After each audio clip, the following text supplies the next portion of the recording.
Before I begin my comparison test of the Realme GT8 Pro, iQOO 15, and Oneplus 15, I need to address a testing error. I previously tested the micro switch on the iQOO 15 with a stylus, so perhaps the range of motion was too wide. After manually micro swiping, I discovered issues with the micro swiping circle on this device, making it virtually impossible to draw. The Realme GT8 Pro's micro swiping circle was much better. The Oneplus 15 also had no issues with the micro swiping circle. The Realme and Oneplus micro swiping performance is essentially the same. Both are excellent. However, when I tapped the screen with a single finger on the Realme GT8 Pro, my finger simply dropped vertically without moving, yet the screen moved on its own. This suggests the screen's touch recognition is incorrect. Using multiple fingers, a quick hard tap improved the screen somewhat, but it still jerked around. A slower light tap worsened the issue, causing the screen to start jerking around. The same test was performed on the iQOO 15. A quick hard tap worked fine, but a slower light tap also didn't cause the jerking behavior. Now let's look at the Oneplus 15. Whether it's fast tapping or slow tapping, there's no problem. Both the iQOO 15 and Oneplus 15 had no issues in this regard. The Realme GT8 Pro also experiences screen jitter with a single finger swipe, let alone multi-finger swiping. Slow and light swiping can cause screen jitter, a problem that existed last year and hasn't been resolved in this generation. On the iQOO 15, single finger swiping is perfectly fine with no jitter. Multi-finger slow and light swiping produces virtually no jitter. The Oneplus 15 experiences no issues with multi-finger, single finger swiping, fast, slow, light, or heavy swiping, and the touch performance is very stable. The Realme GT8 Pro also experiences screen jitter with fast multi-finger swiping, and the iQOO 15 also experiences this issue. I was a little disappointed with the iQOO's touch performance. The Realme GT8 Pro's gyroscope is very sensitive, with no automatic drift or handoff when stationary. When swiping, the touch remains stable, smooth, and linear. The same situation applies to the iQOO 15 and Oneplus 15. Both devices perform very well with little difference. Regarding touch latency and handiness, the Realme GT8 Pro starts swiping slightly faster than the iQOO 15, but there's almost no difference between the two devices when stopping. Both devices follow the same pattern. I've already compared the Realme GT8 Pro with the iQOO 15, so I won't repeat it here. The iQOO 15 experiences a dragging sensation when swiping, while the Realme GT8 Pro and Oneplus 15 don't have this issue. In Game for Peace, the Realme GT8 Pro's controls mirror the Oneplus 15's with gyroscope stabilization, handiness, and sensitivity options, features also found in the iQOO 15. With both gyroscopes fully engaged, latency and handiness are virtually identical, with no difference between the two devices, and both are very responsive,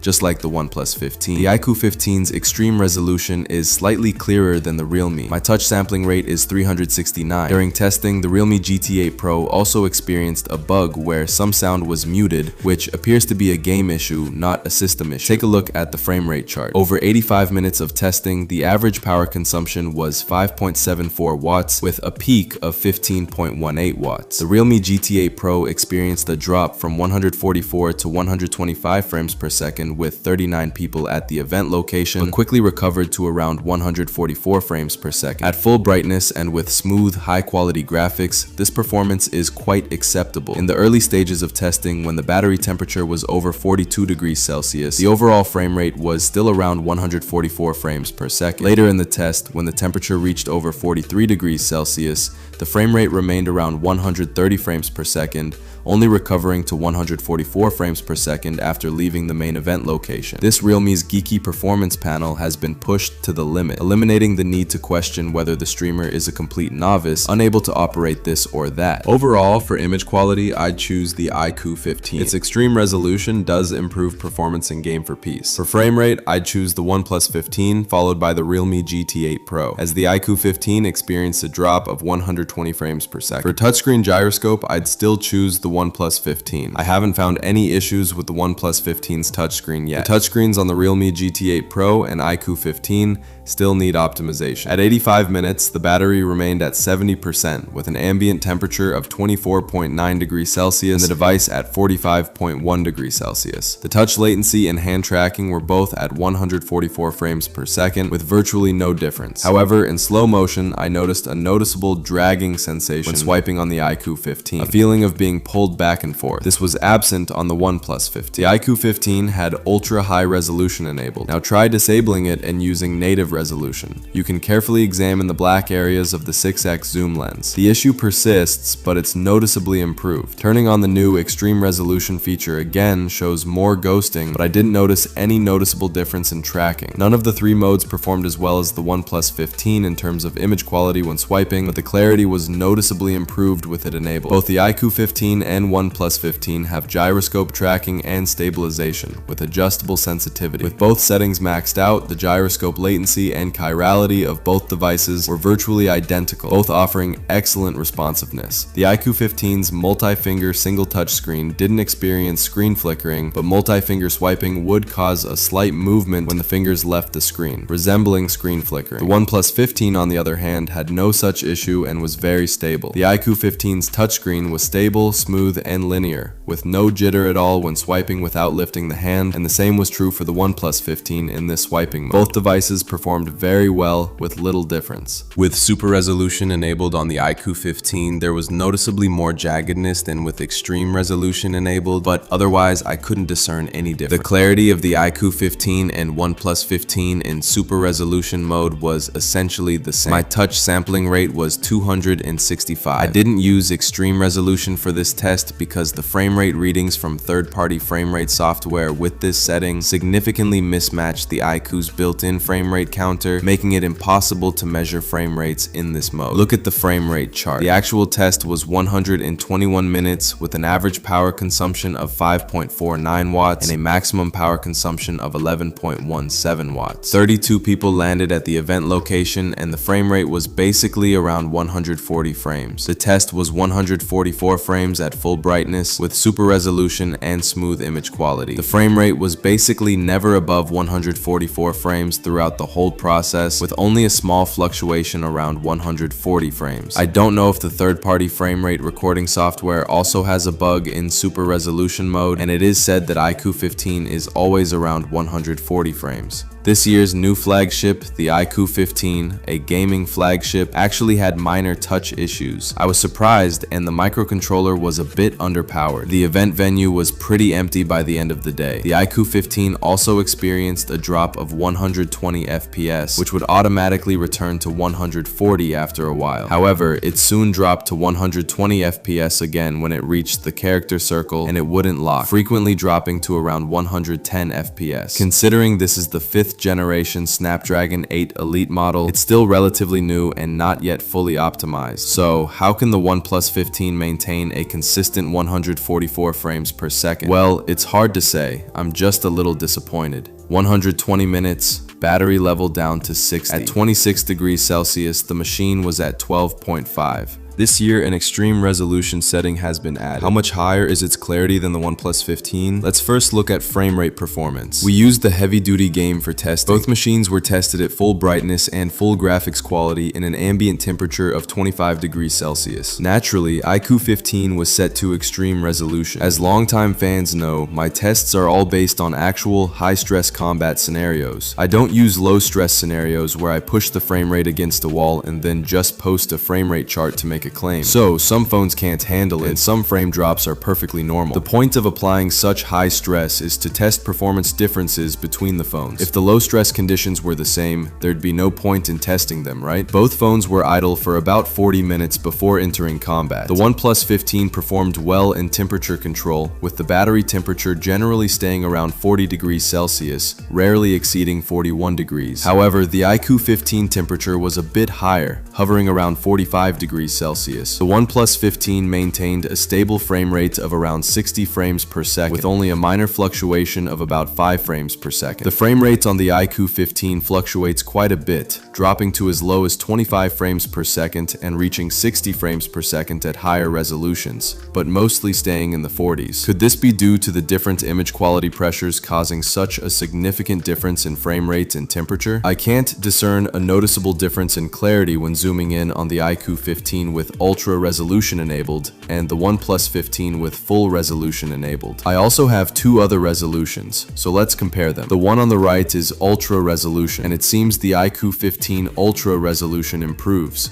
The one on the right has a hazy feel to the overall image, and at ultra resolution, the iQOO 15 frame rate is around 40 to 50 frames per second. The frame rate at ultra resolution is significantly better, consistently around 60 frames per second.